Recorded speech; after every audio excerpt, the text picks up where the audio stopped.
Let me tell you this. Isn't it absolutely fascinating, everyone, that we're sitting here with 3 senior government officials in 2016, and hearing this, we're talking about government structural reforms, we're talking about innovation and how we can deal with the labor issues within our public sector, our government sector actually more than our public sector.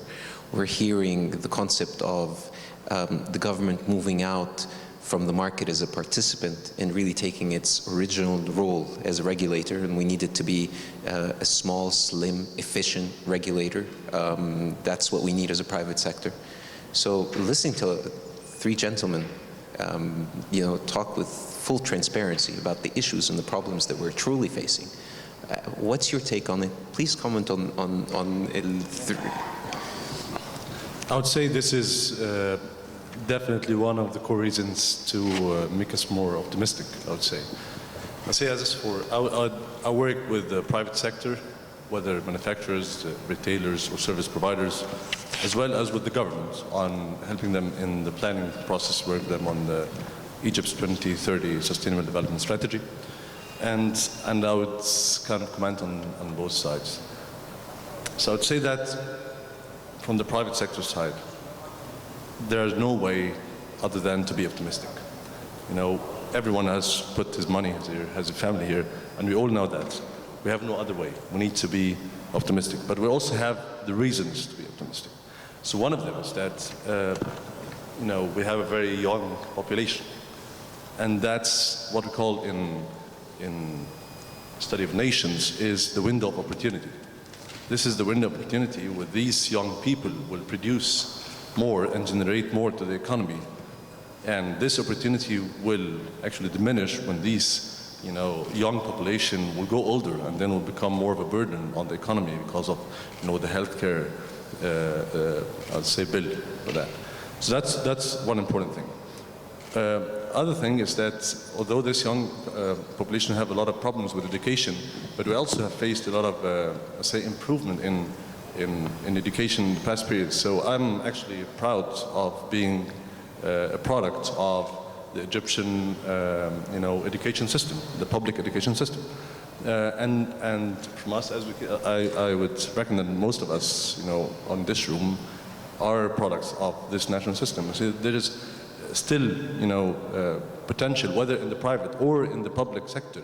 As it's extremely inspiring to hear such interesting views and very, to the point, actually, comments from government officials. So that's another one to make us also optimistic. A third reason for us is that we are, let me say that we have, Egyptians are ready to sacrifice in order for the better future. So all of us Egyptians, we can see that how many, the success that of the Suez Canal investment round and being able to raise 60 billions in a few days is amazing. Most of this money was out of the banking system, which shows how the Egyptians, they're willing to, from their own pockets, willing to invest in their country and take the risk. So that's on the strength point, but also on the let's say the opportunities. Technology is a great advantage for Egypt. It's for such large populations. Technology can make us, bring together in hours. If you know that Google Maps has started this traffic, thing. Now it's amazing. It's amazing how you can now anticipate how long it will take you to go from one place to the other, and extremely accurate. I've been following this for a week, and I'm so inspired. And this is a very, this is an example of how technology can solve really complex problems. And I think for all these reasons, another one is that as well, investments. Egypt, although now is not at all on the investment map. I've been sitting with a lot of investors on the world, yet it's still, on the radar. Somehow they're waiting for Egypt to come back. And I think there is a big potential for Egypt to attract foreign investments. So I would say that we have all the reasons to be optimistic, and we are, I would say, in the right place if we do the right action to develop. Another thing is that we need to focus. Now, I'm very inspired again by the talk, but we need to be more, we cannot boil the ocean, I'd say. We need to really focus on key sectors, key topics that technology could come in and make an impact. And here would come the importance of having a vision, having a strategy for Egypt. Where do we actually need, what's the 20% of the problem, if we can solve them, will make 80% of the impact. So that's very important. And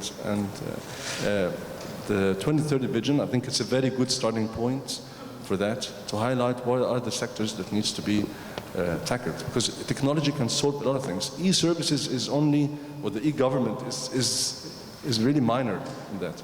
So it can solve a lot when it comes to health. It's one of the biggest issues in Egypt. Education, and the e-education, e-content is huge. But also when it comes to governance. So being able to monitor the performance of the government and using technology for that could be, quite impressive. I was sitting with the head of PMANDU, which is the strategy, I would say, and planning office of Malaysia, and they told me that each minister and governor would come, they would give him an app, and this app would have all the KPIs for this minister. So if it's the health minister, for example, you know what's going to be like the number of beds per 10,000 citizens and so on. And he would have, he has a target, and this target, and actually the reading of this KPI would get updated every Friday. So just before the weekend, we're doing this to ruin his weekend, so that he can see what's the actual status of the ministry or his KPIs, and these KPIs are being published to the people. So how technology can, do these kind of things to help also the government, in their work. Security is very important, even I've lived in Denmark, and although it's one of the most, the freest and, countries in the world, it's extremely secure. And everything you do is monitored, actually, somehow. So I'm not advocating for a police state, but I'm advocating for if you need to attract investors, and if you need to, I'll say, to boost, economic development, you need to also have strong security in place. So, yeah. Let me follow up on that question. Now we're talking about private-public partnerships in technology. When we're talking about technology in general, I think Egypt so far has been an imitator, emulator, and assembler of these concepts. Where's the role of the private sector in true innovation within the sector itself, outside of the government? I mean, what we've heard is everybody's trying to do what they can do. We have the banks here that will be able to listen to what they're saying on the next panel, but where is the private sector's role in investing in innovation? For example, now I think the investment law says that about 3% of your total revenues have to go to social corporate responsibility efforts. Do you see any of that being directed towards incubation of new innovations? Factories that actually manufacture maybe light silicone technologies. I mean, we don't do anything. The reality is, even with Samsung's investment in this large factory, with a lot of the investments that are coming from the big technology companies, again, they're just coming and building factories. There's no real Egyptian leadership in terms of invention and innovation. And as an example, and I'm sure you'll be able to answer me, do we have a research and development ministry or something to that extent? There's something there must be an entity or so that handles research and development in Egypt. Now, without this, we didn't mention R&D throughout the whole conversation, but how are we spending on R&D? What's happening? Would you invest in a country that doesn't have R&D or? That's very interesting. I came from a manufacturing actually background in the family business. But I'll say that we're still, the technology part and its role in the, direct economic development. This is quite interesting, quite. I'm actually gonna meet after this conference with leaders of the IT and technology also industries, giving some solutions by which they can approach, the presidency with, solutions for the government. But also on the economic development, I could see that one thing is entrepreneurship. If you can see that we have more than 5 or more successful ventures made by Egyptians in Silicon Valley in the States. It's amazing, I would say. We have the minds, the right minds, so we can develop really good products. And WhatsApp was sold for $18 billion. We wouldn't mind having a couple of these. So I think that if we can, but this one needs a lot of work from the government to make this happen. Unfortunately, the current ecosystem is not encouraging at all, entrepreneurs to work in. You're still having the same laws by which enterprises are being judged in Egypt. You have the same laws apply for both.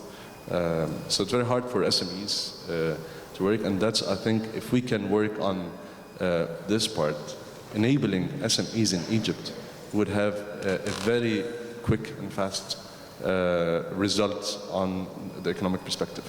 So I can see that one key thing is enabling financing. So in Egypt, we're still very, very low in that. So the private loans in Egypt is around 7 to 8% of the GDP, where it goes to up more than 100% in the States. So it means that the amount of loans in the States equals, or maybe more than, the total GDP of the United States, where in Egypt it's around 7, 8%.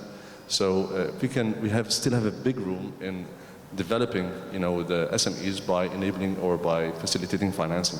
The other thing is supporting industries like the IC design. So we have, we have very successful models for companies that working on design of integrated circuits.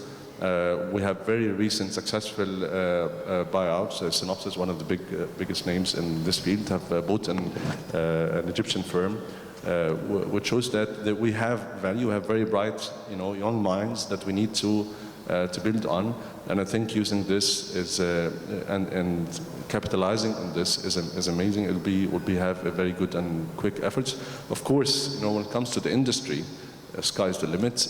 But I don't think that we'll be in the area of manufacturing machines or technological machines. I think other countries have actually we're way behind that. So let's focus on the ones that can generate quick results, I would say. Thank you very much. I do have a good 10 minutes to go. I think we're still on time.